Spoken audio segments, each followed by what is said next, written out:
Hello and welcome to this video about online marketing for your offline business. This time I wanted to talk about building a database with customer contact information. Now, I know that the old customer email list has been around for a long time, and when compared to Facebook or Twitter, it can seem boring and outdated.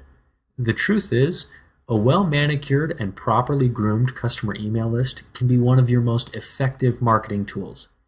Now let me clarify here. I'm not talking about doing an email drop to 200,000 people whose addresses you bought online. Spamming laws aside, that just isn't effective, especially when you're a brick and mortar store. I'm talking about maintaining a list of your current customers or people who have specifically said they want to hear more about your business or product. That list might only be 5,000 people, but it can be literally hundreds of times more effective at generating sales. One of the easiest ways to grow this list is by an embedded capture form on your website. There are many sites that offer this service. One of the most popular is aweber.com.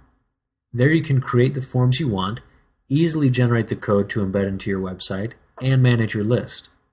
Aweber will also handle your email and text marketing. One of the big advantages of using a reputable site like them is that they make sure all of your emails are CAN-SPAM compliant, and that's important these days. So what information should you collect from your customers? Well, there's the obvious first name, last name, email address, and the extremely valuable cell phone number. Collecting mobile numbers is the goldmine of our day because it allows you to text message your customers. Over 90% of text messages are read within 30 minutes of sending them. That type of communication with your customer base is priceless. Beyond that, you can collect email addresses, home phone numbers, or anything else that you think might be of value to your business. I need to give you a warning here. People are very protective about their information, and rightly so. We live in an identity theft, junk mail, spam filter world. If a potential customer sees a long list of mandatory questions they have to answer, they'll simply leave your site and go somewhere else. The key to growing a good database is asking for just enough information to make it valuable, but not too much so that you spook your customer. Asking for the first and last name is pretty harmless. And let me interject right here and say it's important that you separate the first name and the last name as two separate fields. That comes in handy when you start emailing and you can tag it with their first name. It makes it sound much more personal. So again, asking for the first and last name is pretty harmless. But other than that, make sure that you have communicated to them the reason that you are asking for a specific piece of information. For example, if you want to collect an email address, offer to email them a coupon that they can use on their next visit.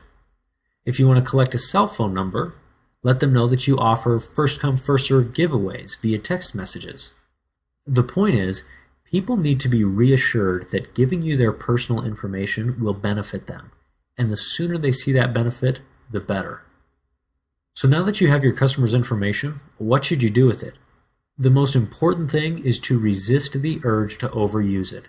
If you send out too many emails or text messages, people will simply start ignoring you or opt out of your list.